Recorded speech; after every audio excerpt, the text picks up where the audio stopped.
Hi, it's me again with Corel Tips and Tricks, part 2 of this. Real quickly, this is what you'd have to do if you were going to make it transparent. If you didn't watch the first one, you might be a little bit confused. But you'd have to go through here and delete all these lines to make this transparent, where this would not show. I mean, it would take you a good time. So just scrap that idea. Whoop, took away my yellow box. Anyway, I don't have a end to go to put it to order back a page. Well, you got to have two items. So I'm going to put this down here. If I want that to the back of page, I got to go to object order and control N. I'd have to hit the function key and then go control N to put it in the back. And it just doesn't work. So let's make a hotkey. If you don't, and even if you have the END key,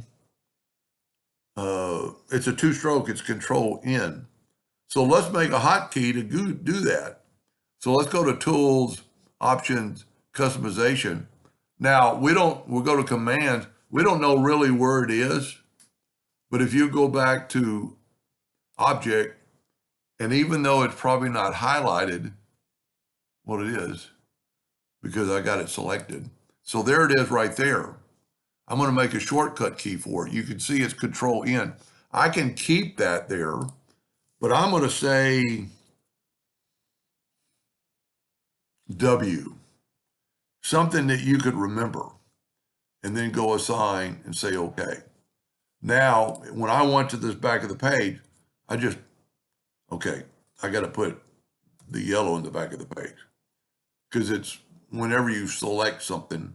So now we can take that one and move it and W.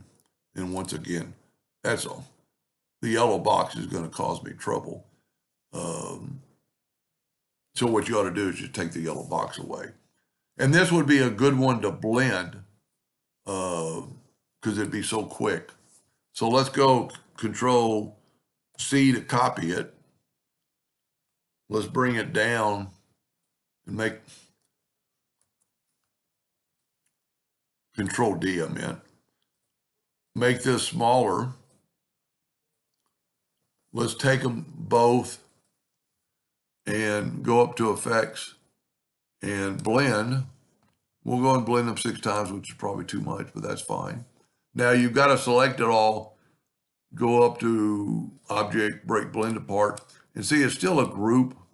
The blend is still a group, so you've got to go to object group and ungroup, but don't ungroup all. And ironically, they're in the back of the page. They're already there. But let's say this one wasn't.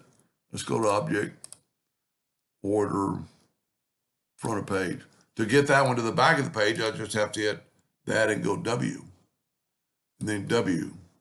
Click on that one, W, and it puts it to the back of the page. Anyway, hope that made a little bit of sense and helped somebody, and thank you for watching.